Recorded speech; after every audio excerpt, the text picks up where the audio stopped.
ኢትዮጵያ በአፍሪካ የሚከሰቱ ችግሮች አፍሪካዊ መፍትሄ ሊያገኙ ይገባል የሚለውን አቋሟን የቀድሞ መሪዎቿም ጭምር በጽኑ ሲያቀነቅኑት የቆየ መሆኑን የፖለቲካ ሳይንስ ምሁራን ተናገሩ። በጎንደር በ100 ሚሊዮን ብር የተገነባው የዳቦና የዱቄት ፋብሪካ ዛሬ ተመርቆ ስራ ጀመረ። በኢትዮጵያ በቂ የሥራ ዕድል ለመፍጠር በዘርፉ ያሉ ችግሮችን በጥናትና ምርምር መፍታት እንደሚገባ ተገለጸ። የሩሲያና የቻይና ትብብር የዓለም አቀፉን ፖለቲካዊ ቀውስ ለማረጋጋት ሁነኛ መፍትሄ ነው ሲሉ ፕሬዚደንት ቭላዲሚር ፑቲን ተናገሩ። የሚሉት ከሰዓቱ ዜናዎቻችን መካከል ግንባር ቀደሞቹ ናቸው። ጤና ይስጥልን፣ እንደምን አምሽታችኋል ተመልካቾቻችን። ወደ ሰዓት ሆኗል። ከኢትዮጵያ ቴሌቪዥን የሰዓቱን ዜና እነሆ። መሰለ ገብሮት ነኝ። ተመልካቾቻችን ዛሬ በቲቪ አጀንዳችን የስራ ፈጠራ ጉዳይን እናነሳለን። በዚህ ጉዳይ ላይ ዶክተር ብርሃኑ አለሙን በእንግድነት ጋብዘንም እንዲብራራ እናደርጋለን። ወደ በኋላ ጠብቁን፣ አብራችን ቆዩ። ወደ መጀመሪያው ዜና ሳልፍ በጋምቤላ ድንበር ዘለል የሙርሊ ጥቃት ለማስቆምና ህገወጥ የጦር መሳሪያ ዝውውር ለመግታት እየተሰራ መሆኑን የክልሉ ርዕሰ መስተዳድር አቶ ኡመድ ኡጅሉ ተናገሩ። የክልሉ ምክር ቤት መደበኛ ጉባኤውን በማካሄድ ላይ ይገኛል። ሪፖርተራችን ሚፍታ አብዱልቃድር ተከታትሎታል። የጋምቤላ ክልል ምክር ቤት 6ኛ ዙር 2ኛ የስራ ዘመን 3ኛ መደበኛ ጉባኤውን ዛሬ ማካሄድ ጀምሯል። የክልሉ ርዕሰ መስተዳድር አቶ ኡመድ ኡጅሉ የክልሉ መንግስት ማህበረሰቡንና የጸጥታ አካላትን በማቀናጀት የህዝቡን ሰላምና ደህንነት ለማስጠበቅ እየሰራ መሆኑን ለምክር ቤቱ ገልጸዋል። ከጎረቤት ደቡብ ሱዳን የሚነሱት የሙርሌ ጎሳ የቦሜና የቶፖዛ ብሔረሰቦችን በሚያደርሱት ድንበር ዘለል ጥቃቶች በሚያሳጋቸው በአኟና በኑዌር ብሔረሰብ ዞን አስተዳደሮች በሚገኙ ስጋት ቦታዎች ላይ የልዩ ኃይልና የሚሊሻ አባላት በመመደብ አስተማማኝ ጥበቃ ተደርጓል። ጋምቤላ ከተማና ዙሪያ የተለያዩ ዞን ወረዳ በመንቀሳቀስ ሽብር ለመፈጠር የሞከሩ 18 የሽብር ቡድኖች አባላት ተከታትለው በመያዝ በሕግ እንዲጠየቁ ተደርጓል። ከሰላምና ጸጥታ ስራዎች ጎን ለጎን በኢኮኖሚው ዘርፍ በተለይም የግብርናን ምርትና ምርታማነት በማሳደግ የአርሶና ከፊል አርብቶ አደሩን ኑሮ ለማሻሻል ተስፋ ሰጪ ስራዎች መከናወናቸውንም የክልሉ ርዕሰ መስተዳድር አቶ ኡመድ ኡጅሉ ገልጸዋል። በመኸር እርሻ 4.8 ሚሊዮን ኩንታል ምርት ለመሰብሰብ ታቅዶ 2 ሚሊዮን 402,551 ኩንታል ምርት ለመሰብሰብ ተችሏል።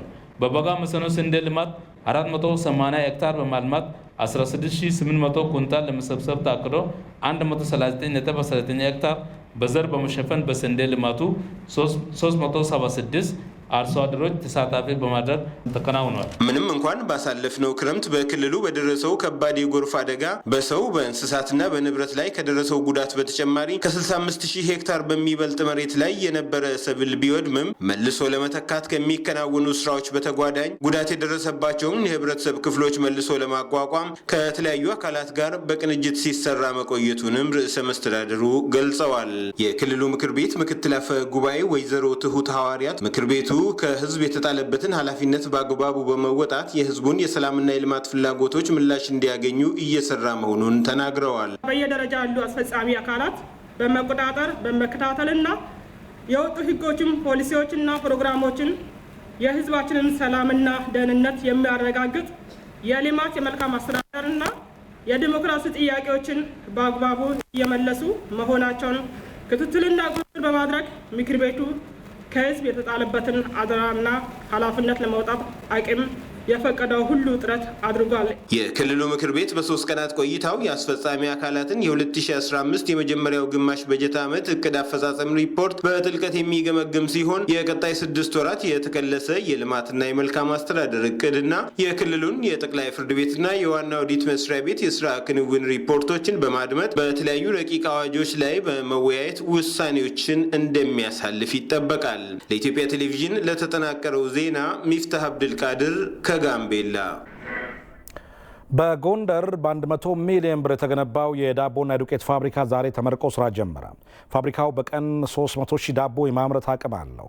የቀዳማዊት እመቤት ጽሕፈት ቤት በተለያዩ ከተሞች እያስገነባ ያለው እነዚህ ፋብሪካዎች ማህበረሰቡን በስራ ዕድል ተደራሽ ለማድረግ ያግዛሉም ተብሏል። ፋሲካ ያለ ይህ የጎንደር ነዋሪ ወጣት ከከፍተኛ ትምህርት ቢመረቅም እንደምኞቱ ስራ ይዞ ቤተሰቦቹን ለመደገፍ ይቅርና ለአመታት የዕለት ጉርስ ለማግኘት ፈተና ሆኖበት ቆይቷል። አክሱም ዩኒቨርሲቲ የተማርኩት በኤሌክትሪካል ኢንጂነሪንግ አንደር ፓወር ስትሪም ተመርቄ የመጣው 2011 ላይ ተመረኩ። በአቅሜ በጉልበት እየሰራሁ ነው የቆየሁት። የቀን ስራዎችን እየሰራሁ የጉልበት ስራ ከሚሆን ስራዎችን እየሰራሁ የሆነ ስራ ወጣን በተባለበት ቦታ ለመሄድ ያህል ያው የቀን ስራ ሰርቼ ማስታወቂያ ካለበት ሄድ ነበረ። የቀዳማዊት እመቤት ጽሕፈት ቤት በከተማዋ ያስገነባው የዳቦ ፋብሪካ ግን እሱንና በርካታ መሰሎቹን የሚያሳርፍ ሆኗል። በጣም ደስ ያለኝ ያችን ቀን ወደዚህ ስራ መጥቼ የገባሁባትን ቀን በጣም አመሰገንኳት። ደስ አለኝ በጣም። የቀዳማዊት እመቤት ጽሕፈት ቤት በ11 ከተሞች ከሚያስመርቃቸው የዳቦ ፋብሪካዎች ውስጥ አንዱ ይህ ዛሬ በጎንደር ከተማ የተመረቀው 5ኛው የዳቦ ፋብሪካ ነው። ይህ የዳቦ ፋብሪካ እንግዲህ በቀን 300,000 የሚደርሱ ዳቦዎችን ማምረት የሚችል ነው። ከሜድሮክ ኢትዮጵያ ጋር በመተባበር የተገነባውና ግንባታው 11 ወራትን የፈጀው ፋብሪካው ለ150 ሰዎች የስራ ዕድል መፍጠር የቻለ ነው። የዚህ ፕሮጀክት ዋና የመጀመሪያው ዓላማ ለህብረተሰቡ ዳቦ በተመጣጣኝ ዋጋ ማቅረብ ነው። ከዳቦ ላይ አትራፊ መሆን ሳይሆን ዳቦ በተመጣጣኝ ዋጋ ማቅረብ ስለሆነ በአብዛኛው ማህበረሰብ የሚጠቀመውን ዳቦ በተመጣጣኝ ዋጋ ቦታው ድረስ የተለያዩ የመሸጫ ቦታዎችን አዘጋጅተን በየቀበሌው እንዲያገኝና ከዚህ ዳቦ ተጠቃሚ እንዲሆን ማድረግ ነው። ይህ ትልቁ ጥቅም ነው። ሁለተኛው ጥቅም ደግሞ የስራ ዕድል ፈጠራው ነው። ከ100 ሚሊዮን ብር በላይ ወጪ የተገነባውን ፋብሪካም ቀዳማዊት እመቤት ዝናሽ ታያቸው መርቀዋል። ይህ ፕሮጀክት በተለይም ዝቅተኛውን የማህበረሰብ ክፍል ተጠቃሚ የሚያደርግና የዕለት ጉርሱንም የሚሸፍንበት እንዲሆን የሚያስችል መሆኑንም ቀዳማዊት እመቤቷ ተናግረዋል። የከተማ መስተዳደሩ፣ የከተማው ነዋሪው፣ በዚህ ውስጥ የሚሰሩ ሰራተኞች አደራ ማለት የምወደው ለህዝቡና ለአካባቢው በስርዓት ተሰርቶ ለዓላማው ለታቀደለት ዓላማ እንዲውል አደራ ማለት እወዳለሁ። 150 ሰራተኛ ማለት እንግዲህ ቤተሰብ አለው፣ ልጅ አለው፣ ህይወት አለው በውስጡና ከዛም ደግሞ ውጭ ወጥቶ ለሚሸጠው ሱቆች ተከፍተው ብዙ የስራ እንትኖችን ይከፍታል እና በዚህ ላይ ደግሞ አተኩራችሁ እንድትሰሩ አደራ ማለት እወዳለሁ። ከተሜነትን ተከትሎ የሚመጣውን የኑሮ ጫና ለመቋቋምም ይህ አይነት ተግባራት በስፋት እንደሚጠበቅም የአማራ ክልል ርዕሰ መስተዳድር ይልቃል ከፋለ ተናግረዋል። ጎንደር ከተማ ብቻ ሳይሆን አጠቃላይ በኢትዮጵያ ውስጥ ያሉ ከተሞች በፈጣን የህዝብ እድገት እየተሞሉ ናቸው። ይሄን ፍጥነት የሚመጥን ስራ መስራት የግድ ይላል። ከዚህ ውስጥ የምግብ አቅርቦት ዘመናዊ እና በየቤቱ በቀላሉ የሚደርስበትን ስርዓት መገንባት ነው። ይህን ሁኔታ በመገንዘብ ቀዳማዊ እመቤት ወይዘሮ ዝናሽ ታያቸው በሀገር ደረጃ የዳቦ እና ዱቄት ፋብሪካዎች በተወሰኑ ከተሞች በፕሮጀክት ደረጃ በመክፈት ስራ ጀምረዋል። እንደዚህ ካደረግነ የግብርናው ልማት ከከተማው የኢንዱስትሪ ልማት ጋር ከከተማው የቱሪዝም ልማት ጋር እና ከሌሎች ማህበራዊ ሁነቶች ጋር ተጣጥሞና ተመጋግቦ እንዲቀጥል ማድረግ እንችላለን። የፌዴሬሽን ምክር ቤት አፈ ጉባኤ አገኘው ተሻገር ምርትና ምርታማነትን ለማሳደግና የዜጎችን የምግብ ዋስትና ለማረጋገጥ የሚሰራውን ስራ የሚያግዝ መሆኑንም ተናግረዋል። ስንዴ በአሁኑ ሰዓት ስትራቴጂካል ሰብል ሆኖ እየተንቀሳቀስንበት ያለ ስራ ነው።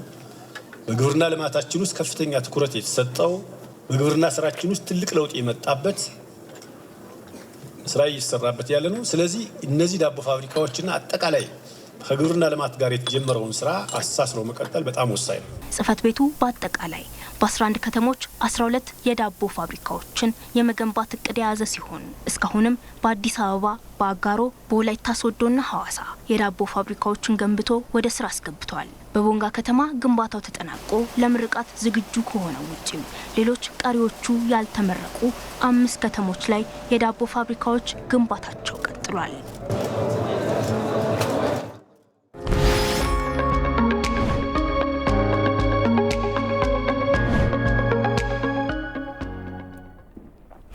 ወደ ቲቪ አጀንዳችን ስናልፍ በኢትዮጵያ በቂ የስራ ዕድል ለመፍጠር በዘርፉ ያሉ ችግሮችን በጥናትና ምርምር መፍታት እንደሚገባ ተገለጸ።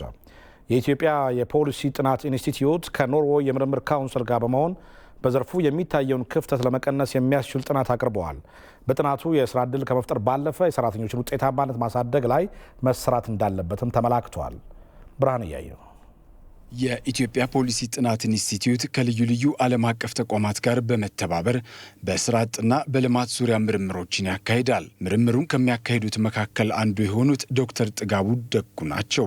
እንደ እርሳቸው ገለጻ በኢትዮጵያ መጠነኛ የስራ ዕድል ፈጠራ እየተከናወነ ቢሆንም የሰራተኞች ክህሎት በቂ አይደለም ይላሉ።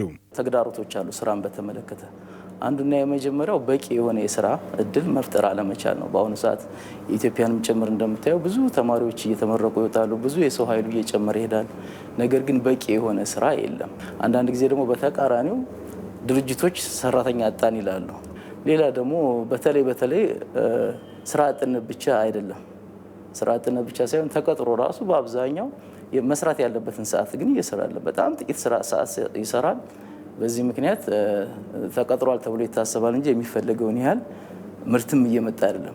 በተመራማሪዎች የሚቀርቡ ሀሳቦችን መርምሮ መተግበር እንደሚገባም ተገልጿል። በምርምር ላይ የተደገፉ በልምድ ላይ የተደገፉ ውጤቶችንና ምሁራን የሚሰነዝሯቸውን የመፍትሄ ሀሳቦች መጠቀም በጣም ያስፈልጋል።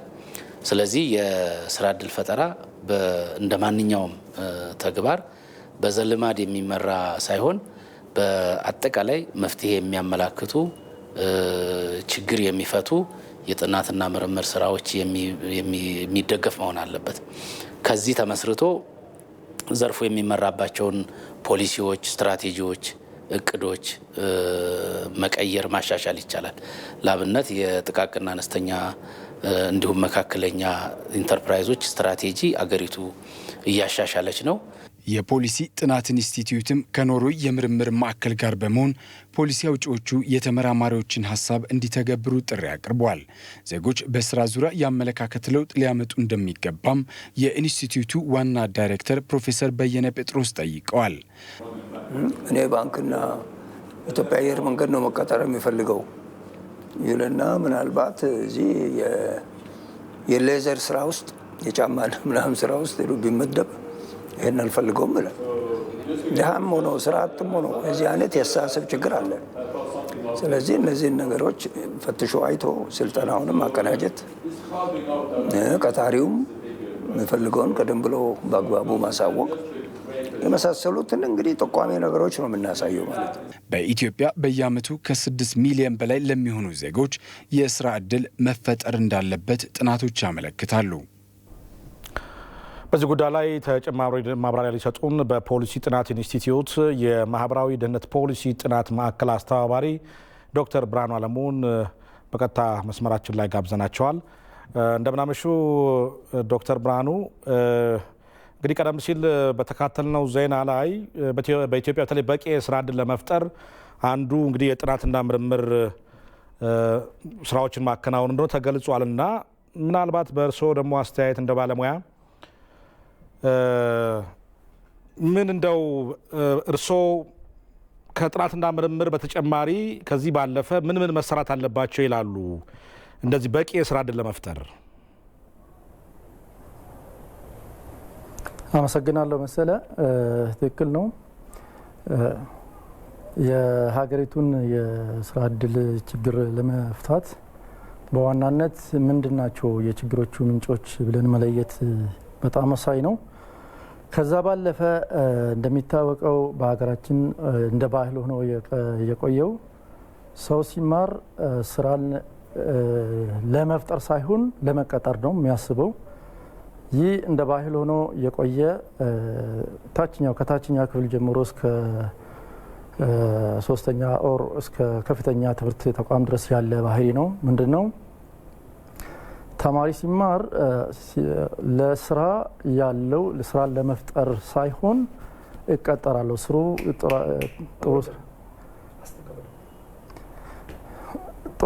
ጥሩ ደሞዝ ያለው ስራ ለማግኘት እማራለሁ የሚል ነው እንጂ ስራ ፈጥሬ ከራሴ አልፌ ለሌላው ተርፋለሁ የሚል ሁኔታ አይደለም ያለው። ይህ እንደ ባህል እየቆየ ነው። ስለዚህ ከዛ ባለፈ መደረግ ያለበት የሰውን አስተሳሰብ መቀየር በጣም ወሳኝ ነው።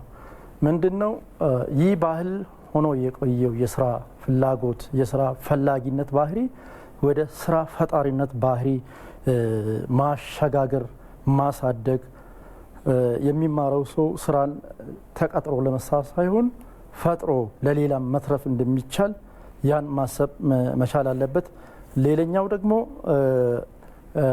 እንደ ችግር ሆኖ ያለው ስራን መናቅ ነው። እንደሚታወቀው ጥሩ ደሞዝ የሚያስገኝ ጥሩ ክፍያ የሚያስከፍል ነገር ነው የሚታሰበው። ይህ እንደ ባህል የቆየ ነው። ያ መወገድ መቻል አለበት እና በተለይ እኛ ሀገር ኢኮኖሚ የሚመሰረተው በግብርና ላይ ነው። የግብርናን ሴክተር ማዘመን ብዙ የሰው ኃይልን የሚይዝ በመሆኑ በዛ ላይ ትኩረት ተደርጎ የግብርናን ሴክተር በስፋት መጠቀም በጣም ወሳኝ ነው። ሌላኛው በትኩረት ሊታይ የሚገባው የትምህርት ስርዓት ጉዳይ ነው።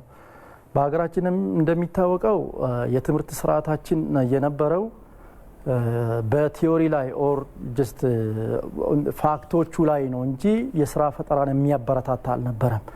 ያ ሁኔታ የስራ ፈላጊነትን ስሜት በጣም ያበረታታና እንደ ባህል እንዲቆይ ያደረገ ነው። ስለዚህ በትምህርት ስልጠና ጉዳይ ላይ ስፋት ያለው ስራ ቢሰራ የሚል እንደ ባለሙያ ማለት እፈልጋለሁ። ይህ ሲሆን ደግሞ አንድ አካል ብቻ የሚፈታው ሳይሆን የሚመለከተው ሁሉም ባለድርሻ አካላት ማለት በመንግስት ተጨማሪ የግሉም ሴክተር በጣም ይህንን የመቅረፍ ትልቅ ሚና ይኖረዋል። ስለዚህ በአጠቃላይ የዚህን የስራ ሁኔታን ችግር ለመፍታት የስራ ባህልን መቀየር በጣም ወሳኝ ነው። ስራን ሳይንቁ ከታች ጀምሮ ለትልቅ ደረጃ ለትልቅ ነገር መድረስ እንደሚቻል የሰውን አስተሳሰብ መቀየርና እነዚህ በትምህርት ላይ ያለውን ስርዓት ከስራ ፈላጊነት ወደ ስራ ፈጣሪነት እንዲሸጋገር ብዙ በስፋት መሰራት አለበት የሚል ሀሳብ አለኝ። ምናልባት ሌላው ተጨማሪ ጉዳይ የሚነሳው አሁን ከስራ እድል ፈጠራ አንጻር አንዱ ጉዳይ ምንድነው የስራ ፈላጊዎች ክህሎት አነስተኛ መሆን እንደሆነ ይነሳል በተለያየ ቦታ። ይሄ ራሱ አንዱ ችግር እንደሆነ የስራ ፈላጊዎች ክህሎት እጥረት እንደው ይህን ችግር እንዴት ሲፈታ ይላሉ ሰው? ቅድም ለማጥቀስ እንደመኮርኩት ልክ ነው። በተለይ የስራ አጥነትን ያስፋፋው አንዱ እሱ ነው። ምንድነው ስራ የሚያሰሩ አሰሪዎች ጥሩ ስራ የሚሰራ ክህሎት ያለውን ሰው ነው የሚፈልጉት። ወደ ስራ የሚመጣ ሰው በአብዛኛው አንዳንድ ጊዜ አጣን በጣም የሚሰራ በትክክል የሚሰራ እውቀቱና ክህሎቱ ያለውን የሚል ይሰማል። ስለዚህ የክህሎት ማነስ ራሱ ትልቅ ሚና ይኖረዋል ለዚህ ለስራ አጥነት መብዛትና መስፋት። ስለዚህ ክህሎትን ማሻሻል በጣም የሚገባ ነው። ያ ደግሞ እንደ ቅድም እንዳልኩን የትምህርት ሴክተሩን ከቲዮሪ ይልቅ ወደ ፕራክቲካል ስራ ፈጣሪነትን የሚያበረታታ ያን የማድረግ ጉዳይ በጣም ወሳኝ ነው። እንደሚታወቀው በቅርብ ጊዜ ስራና ክህሎት ሚኒስቴር እንደተቋቋመ ይታወቃል። ያ በዋናነት እንደ አዲስ መንግስትም ተረድቶ ይህን የስራ አጥነትን ችግር ለመፍታት እየሰራ ነው። ስለዚህ ክህሎትን ማሳደግ በጣም ወሳኝ ነው። ያ ደግሞ የሚያድገው እኔ እንደማስበው የስልጠና ማዕከላትን ማስፋፋት በጣም ወሳኝ ነው። የሰው ክህሎት የሚያድገው በስልጠና ስለሆነ በስልጠና በትምህርት በተለያየ ሁኔታ ያን ክህሎትን የሚያሻሽል ሲከተል ነውና የስልጠና ማዕከላትን ከታች ጀምሮ እስከ ላይ ያለውን ስራ ላይ ያተኮረ ስራ ፈጣሪነትን የሚያበረታታ የስልጠና ማዕከላትን በየሴክተሩ ቢደረግ ይህንን የክህሎት ችግር ይፈታል ብዬ ነው የማስበው። በተጨማሪም ሰው ራሱ ተማሪው ራሱ ህብረተሰቡ ራሱ ቅድም ያልኩኝ የክህሎቱ ጋር ያለው መስራት የሚችለውን ስራ ትኩረት አድርጎ በዛ ላይ ስፔሻል አድርጎ የስራ ፈጣሪነትን ስሜት ማሳደግ ያን ችግር ይፈታል ብዬ ነው የማስበው። ጥሩ እንግዲህ በመጨረሻ በተለይ ቀደም ሲል ይህንን የስራ ዕድል ለመፍጠር ፈጠራ ችግር ለመፍታት ያው አንዱ የምርምርና የጥናት ስራ ማከናወን ነው በሚል ተጠቅሷል እና ምናልባት የእናንተ መስሪያ ቤት የፖሊሲ ጥናት ኢንስቲትዩት እነዚህ አይነት ችግሮችን ለመፍታት ምን በጥናትና ምርምር ረገድ ምን እየሰራችሁ ነው? አንዳንድ ደግሞ የፖሊሲ ለውጦችም ያስፈልጋሉ የሚል ነገር እየተነሳ ስለሆነ በዚህ ጉዳይ ላይ እናንተ እየሰራችሁት ያለ ስራ ካለ እዚሁ ላይ ያይዞ ቢገልጹልኝ። ቅድም እንደተገለጸው የኛ ኢንስቲትዩት የፖሊሲ ጥናት ኢንስቲትዩት የሀገሪቱን የፖሊሲ ክፍተቶችን በመለየት በዛ ላይ ምክረ ሀሳብ ለሚመለከተው ባለድርሻ አካላት ማካፈል ነው፣ መስጠት ነው። ያ ደግሞ ምንድነው ማዕከላችን 14 ኢንስቲትዩታችን 14 ማዕከላቶችን አሉት። በየሴክተሩ በየደረጃው የሚለይና ሁሉንም ያካተተ ከማህበራዊ፣ ከግብርናው፣ ከኢንዱስትሪ፣ ከማክሮ ኢኮኖሚ በአጠቃላይ ያን የሚያጠና ኢንስቲትዩት ነው። በሀገር አቀፍ ደረጃ የተቋቋመ ከ4 ዓመት ወዲህ ይህ ተቋም ትልልቅ ተመራማሪዎች ብዙ ልምድና ትምህርት ደረጃ ያላቸው ከተለያዩ ዩኒቨርሲቲዎች የተመረጡ የተሻለ እውቀት አላቸው ተብለው የሚሰሩ ሰራተኞች ናቸው። ከዛ አንጻር የኛ ኢንስቲትዩት ክፍተት አለበት በሚባልበት የፖሊሲ ሁኔታዎች ላይ ለይቶ ያጠናል። ያ ጥናቱን ለሚመለከተው ባለድርሻ አካል በመረጃና መረጃ ላይ ብቻ የተመሰረተ ምክር ሀሳብ ይሰጣል። ያ ሲሆን በተለይ በስራ እድል ፈጠራ፣ የኢንዱስትሪ ማስፋፋት፣ በግብርናው ላይ ብዙ እየተሰራ ያለ ነገር አለ። ስለዚህ ኢንስቲትዩታችን ለባለድርሻ አካላት ለመንግስት ብቻ ሳይሆን ከሌሎችም ኢንስቲትዩት ከሌሎችም የውጭ ባለድርሻ አካላት ጋር በመሆን ያን ይፈታል፣ እንደ ምክር ሀሳብ ያቀርባል። ከዛ አንጻር በተለይ የስራ እድልን ለማበረታታት በእኛ ሴክተር ሶሻል ሴክተር በሚባለው አንድ የሰውና የክህሎት የሚል ማዕከል አለ። ያ ማዕከል በዋናነት የዚህን የክህሎትን ችግር በሚፈታ መልኩ ጥናቶችን የሚያካሄድ ከሌሎች ባለድርሻ አካላት ጋር በመሆን የመፍትሄ ሀሳቦችን የሚያቀርብ ማዕከል ነው። ስለዚህ ኢንስቲትዩቱ በአጠቃላይ ሰፋ ያለ ሁሉንም አካታች የተለያዩ ሴክተሮችን አካቶ ለሀገሪቱ መፍትሄ ይሆናሉ የሚለውን በነጻነት በመረጃ ብቻ ላይ ተመስርቶ የሚሰጥ ኢንስቲትዩት ነው። ጥሩ። እሺ ዶክተር ብርሃኑ ሰጡን ማብራሪያ ከልብ አመሰግናለሁ።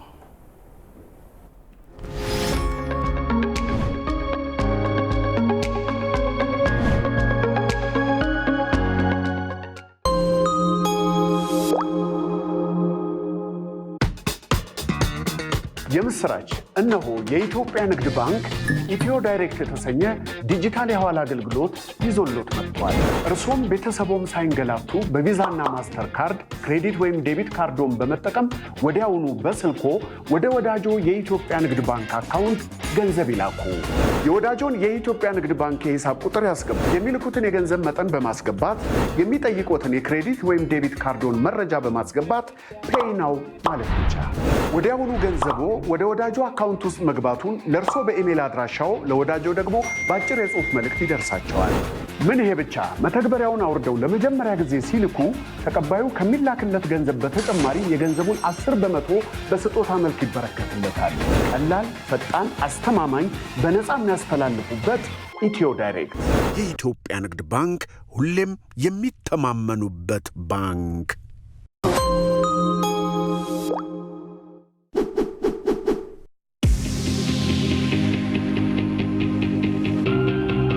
ልዩ ነው መድረኩ፣ ግሩም ነው ጥበቡ፣ እንዳደይ የፈኩ ብርቆቹ ሲያብቡ፣ ድንቅ ነው ውበቱ፣ ደግሞ ሽልማቱ እየመጣ ነው። ዜናዎቻችን እንደቀጠሉ ናቸው። ኢትዮጵያ በአፍሪካ የሚከሰቱ ችግሮች አፍሪካዊ መፍትሄን ሊያገኙ ይገባል የሚለው አቋሟን የቀድሞ መሪዎቿም ጭምር በጽኑ ሲያቀነቅኑት የቆየ መሆኑን የፖለቲካ ሳይንስ ምሁራን ይናገራሉ። የአፍሪካ ሀገራት በራሳቸው መንገድ የሚፈጥሩት መፍትሄ በተዘዋዋሪ መንገድ የሚደረግባቸውን ጫና የሚያስቀር መሆኑም ይገለጻል። በዚህ ጉዳይ ላይ አሸናፊ እንዳለ ያጠናቀረው ዘገባ አለ። ኢትዮጵያ አፍሪካውያን የራሳቸውን የጋራ ቤት እንዲሰሩ ስታደርገው የቆየችው ጥረት እንደ አውሮፓውያኑ አቆጣጠር በ1963 ሆኗል። በአፍሪካዊነት እሳቤ በጋራ መርህና ጠቃሚነት የምታምነው ኢትዮጵያ ከህብረቱ ምስረታ በኋላ የሚያዙ እቅዶችና ግቦች እንዲሳኩ ያላሰለሰ ሚና ተጫውታለች። አፍሪካውያን ከእጅ አዙር ቅኝ ግዛት እንዲላቀቁ ከክፍፍል ነፃ ሆነውና ያነሷቸው የነበሩ የድንበርና ሌሎችንም ጥያቄዎች በአፍሪካዊ መፍትሄ እንዲፈቱም ድርሻዋ ቀላል የሚባል አልነበረም። ይህ ደግሞ ኢትዮጵያ አፍሪካውያን የራሳቸውን ችግር በራሳቸው መፍታት ይችላሉ የሚለው አቋሟ የጸና መሆኑን የሚያመላክት ነው ይላሉ የፖለቲካ ሳይንስ ምሁሩ ሽመልስ ኃይሉ። ሆርን ኦፍ አፍሪካ ላይ ብቻ ስናይ የሱዳንን ጉዳይ ለ30 ዓመት በላይ ኢትዮጵያ ሱዳንና የደቡብ ሱዳን ግጭት በሰላማዊ መንገድ እንዲያልቅ ኮምፕሬሄንሲቭ ፒስ አግሪመንት የሚባለው ሁሉን አቀፍ የሰላም ስምምነት እንዲፈራረሙ የደቡብ ሱዳን መገንጠል ግዴታ ሲሆን በሰላማዊ መንገድ እንዲሆን ከዛ በኋላ ወደ ግጭት ሲገቡ ኢትዮጵያ የራሷን ሰላም አስከባሪ በማስገባት የሱዳን ደቡብ ሱዳንን ደግሞ ወደ ግጭት ስትገባ ያንን ለሁለቱም እኩል በሆነ መንገድ እንዲታረቁ በመመቻቸት ስትሄድ ኢትዮጵያ ግልጽ የሆነው ዓለም አቀፍ እውቅና ያለው አፍሪካ ችግር በአፍሪካውያን እንዲፈታ አድርጋለች። በሰሜኑ የአገሪቱ ክፍል ተፈጥሮ የነበረውን ጦርነት ለመፍታት ይህንኑ አፍሪካዊ መፍትሄ ምርጫዋ ማድረጓ ደግሞ ዛሬም ድረስ ኢትዮጵያ ያላት ጽኑ እምነት ላለመቀየሩ ማሳያ መሆኑንም አንስተዋል። የአውሮፓ ህብረት ለመደራደር ጥያቄ አቅርቦ አሜሪካ፣ ሌሎች የአውሮፓ ሀገራት፣ የተለያዩ ሀገራት አቅም ያላቸው ሀገራትና ተቋማት እኛ እናደራድር አቅም አለን ፋሲሊቴት እናደርግ ሲሉ አፍሪካውያን በራሳቸው መንገድ በራሳቸው ችግር መፍታት አለበት ብላ በጽኑ አቋም ለአፍሪካ ህብረት ነው የሰጠችው። ከአፍሪካ ውጪ የሚደረጉ የናሸማግላችሁ ጥያቄዎች ለጣልቃ ገብነትና ቀውስ ሊዳርግ የሚችል በመሆኑ አፍሪካዊ መፍትሄን ማጠናከር እንደሚገባም የፖለቲካ ሳይንስ ምሁሩ ተናግረዋል። ለምሳሌ አውሮፓ ህብረት ሲመጣ ይሄ ድርድር ውስጥ ኢትዮጵያ መንግስትና ቲፒኤልኤፍ ሳይሆን ሶስተኛ ወገን የአውሮፓ ህብረት አደራዳሪ ሆኖ ሲመጣ የራሱ ኢንተረስት ነው እዚህ ውስጥ የሚያስቀምጠው። ስለዚህ የሰላም ድርድሩ የሶስት አካል ፍላጎትን ማሟላት አለበት ነው የኢትዮጵያ መንግስት የቲፒኤልኤፍ የአውሮፓ ህብረትም አሜሪካም እንደዛ ይመጣል። የራስን አቅም መረዳትና ምዕራባውያን ከሚያደርሷቸው ጣልቃ ገብነቶችና ጫናዎች መላቀቅ የአፍሪካውያን ቀጣይ የቤት ስራዎች ናቸው። ተመልካቾቻችን የዜና በቀጥታ የሚተላለፍላችሁ ከኢትዮጵያ ቴሌቪዥን ነው። አበይት ዜናዎቹ በድጋሚ እናስታውሳቸው። ኢትዮጵያ በአፍሪካ የሚከሰቱ ችግሮች አፍሪካዊ መፍትሄ ሊያገኙ ይገባል የሚለው አቋሟን የቀድሞ መሪዎቿም ጭምር በጽኑ ሲያቀነቅኑት የቆየ መሆኑን የፖለቲካ ሳይንስ ምሁራን ተናገሩ። በጎንደር በ100 ሚሊዮን ብር የተገነባው የዳቦና የዱቄት ፋብሪካ ዛሬ ተመርቆ ስራ ጀመረ።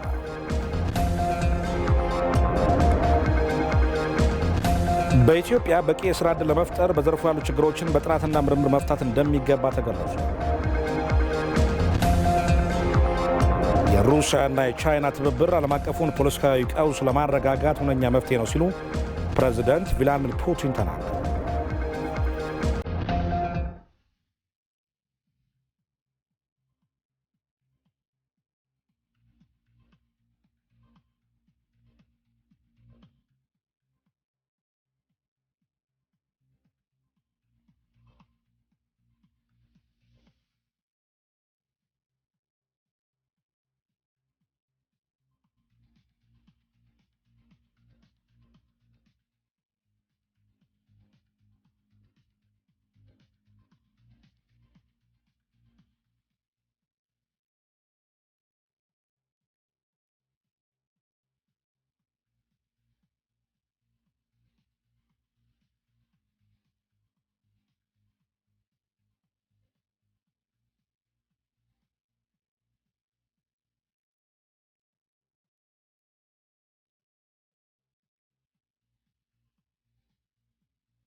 ሰላሳ ስድስተኛው የአፍሪካ ህብረት የመሪዎች ጉባኤ የኢትዮጵያ ዲፕሎማሲ ስኬት መሆኑን የውጭ ጉዳይ ሚኒስቴር አስታወቀ።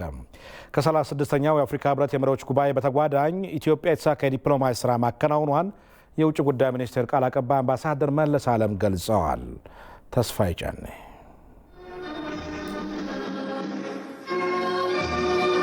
36ኛው የአፍሪካ ህብረት የመሪዎች ጉባኤ በዚህ በመዲናችን አዲስ አበባ ባለፈው ቅዳሜና እሁድ መካሄዱ ይታወሳል።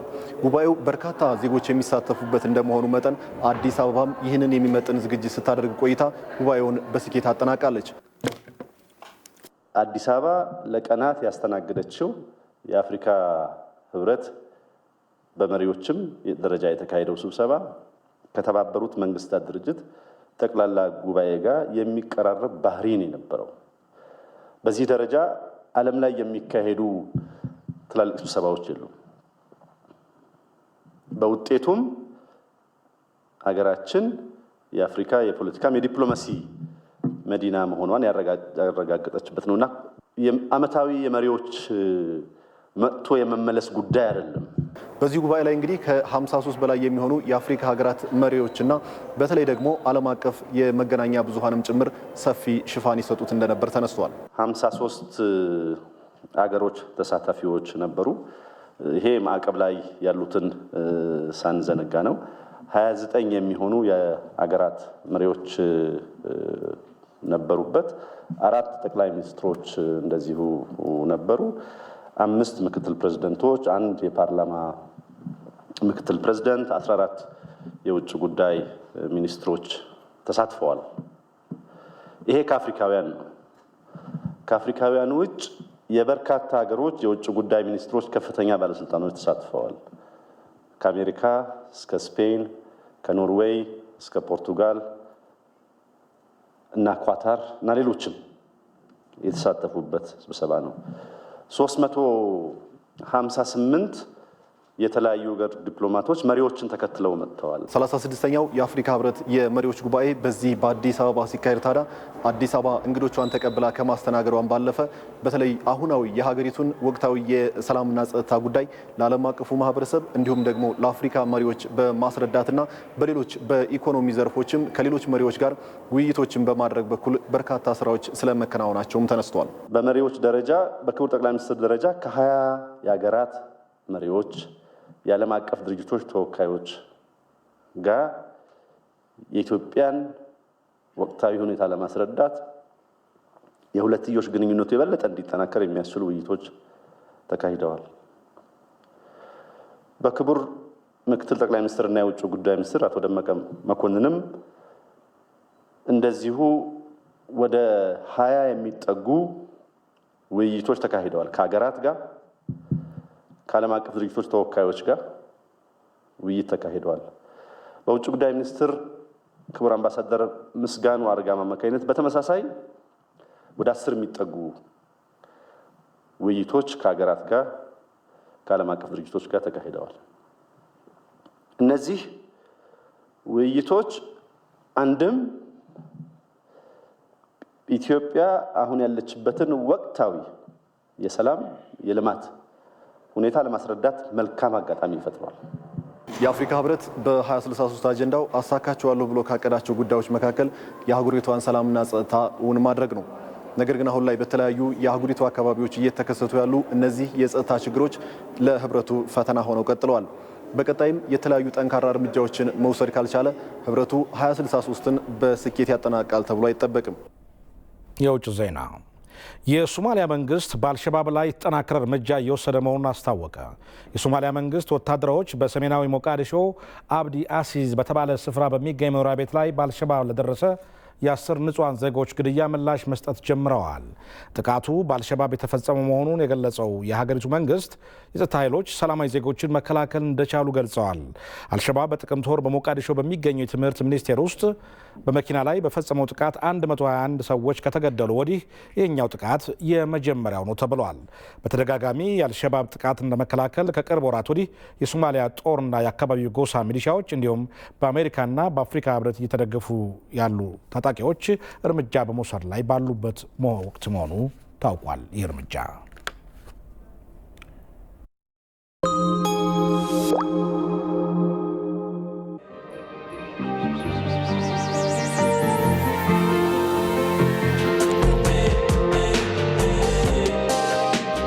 ብርቱ ጥረት ያማረ ውጤት ይሰጣል። ለሚወዱት ነገር መጽናት ደስታን ያጎናጽፋል።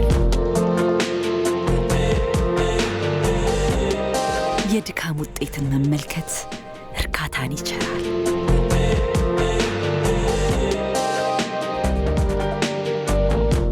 ብሩህ ተስፋን ለሰነቁ ብርታት ሆነናል።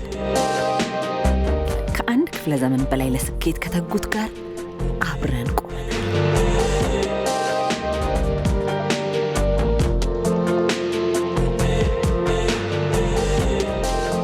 የኢትዮጵያ ልማት ባንክ የልማት አጋሩ።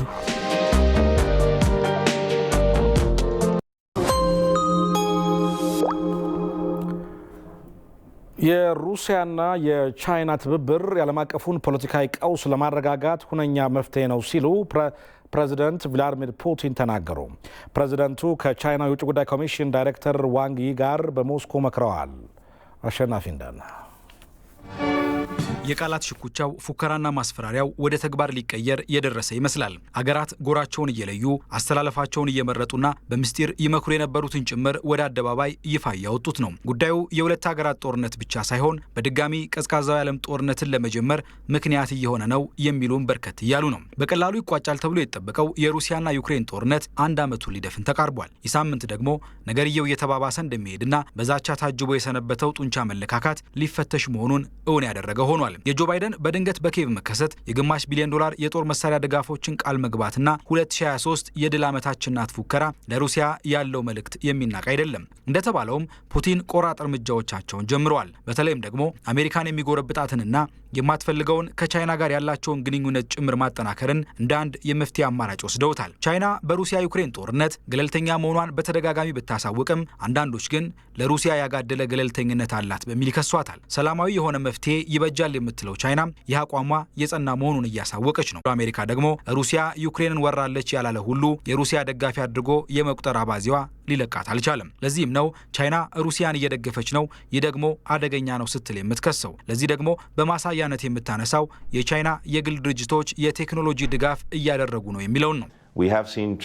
የቻይና ድርጅቶች እያደረጉት ካለው እንቅስቃሴ ጀምሮ ሂደቱን በቅርበት እየተከታተልን ነው። በእርግጥ የቻይና የግል ድርጅቶች ከሀገሪቱ አቋም ጋር ልዩነት አላቸው ብለን አናምንም፣ ነጣጥለንም አናያቸውም። ሩሲያ ዩክሬን ላይ እየፈጸመች ላለችው ጥቃት ድጋፍ እያደረጉ መሆኑን እናምናለን። በግልጽ የመሳሪያ አይነት እየዘረዘረችና ረብጣ ዶላርን እያፈሰሰች ዩክሬንን የምትደግፈው አሜሪካ ያልተገባ ድጋፍ ለሩሲያ እየተደረገ ነው ስትል መስማት አያስገርመን የበርካታ የፖለቲካ ተንታኞች የስላቅ አስተያየት ነው። ምክንያቱም አገሪቱ አሜሪካ ነች። በዚህ በኩል ደግሞ የምንመራው በመርህ ነው፣ በዚህ ዘመን የማንንም የበላይነት አንቀበልም የሚሉት የሩሲያው ፕሬዝዳንት እንዳውም ለሩሲያና ዩክሬን ጦርነት ብቻ ሳይሆን ለዓለም የፖለቲካ ቀውስ ከቻይና ጋር ያለንን ግንኙነት ማጠናከር የላቀ ሚና አለው ሲሉ ተደምጧል። የፕሬዝዳንት ባይደን የዩክሬን ጉብኝትን ተከትሎ ሞስኮ የገቡት የቻይና ከፍተኛው ዲፕሎማት ዋንጊ ከሩሲያው የውጭ ጉዳይ ሚኒስትር ሰርጌይ ላቭሮቭ ከሀገሪቱ ደህንነት ምክር ቤት ዋና ጸሐፊ ኒኮላይ ፓትሩቬቭ እና በኋላ ላይም ከፕሬዝዳንት ፑቲን ጋር መክረዋል። ከነዚህ ሶስት ቁልፍ ሰዎች ጋር የተደረገው ምክክር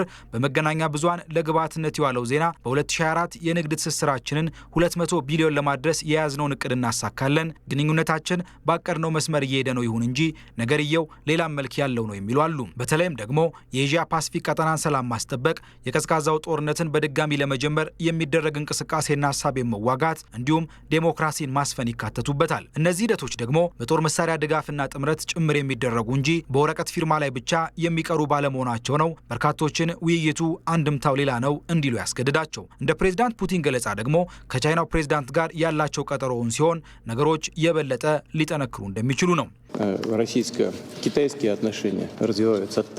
ባለፉት ዓመታት ባቀድነው መሰረት የሩሲያና የቻይና ግንኙነት እያደገ ነው። ሁሉም ነገር በጥሩ ሁኔታ ላይ እየሄደ እያደገና ወደ ትልቅ ምዕራፍም እየደረስን ነው። እርግጥ የቻይናን ፕሬዝዳንት ከዚህ ቀደም ባደረግነው ውይይት መሰረት ሩሲያን ይጎበኛሉ ብለንም እየጠበቅን ነው። የዋንጊ ቻይና ከሩሲያ ጋር ያላትን ግንኙነት አጠናክራ ትቀጥላለች ንግግር ደግሞ ቀጣዮቹ ጊዜያት ምን አይነት ቀውስ ይዘው ሊመጡ ይችል ይሆን የሚለውን ስጋት አንሮታል። የፑቲን አቅማችንን እናጠናክራለን፣ የሚደረግብንን የትብብር ድጋፍ እንቀለብሳለን ንግግርም ሌላኛው የስጋቱ ማሞቂያ ሆኗል። ተመልካቾቻችን አሁን ወደ አየር ሁኔታ መረጃ ነው የምናልፈው። ባለሙያ ቅድስት ሳምራዊት አበበ ታቀርበዋለች። አመሰግናለሁ። ዛሬ ከማለዳ ጀምሮ የተቀበልናቸው የሳተላይት ምስሎች እንደሚያሳዩት በምዕራብ አማራ፣ በምዕራብ ኦሮሚያ፣ በደቡብ ምዕራብ ኢትዮጵያ እንደዚሁም በደቡብ ከፍተኛ ቦታዎች ላይ ሳሳ ያለ የደመና ሽፋን ነበራቸው።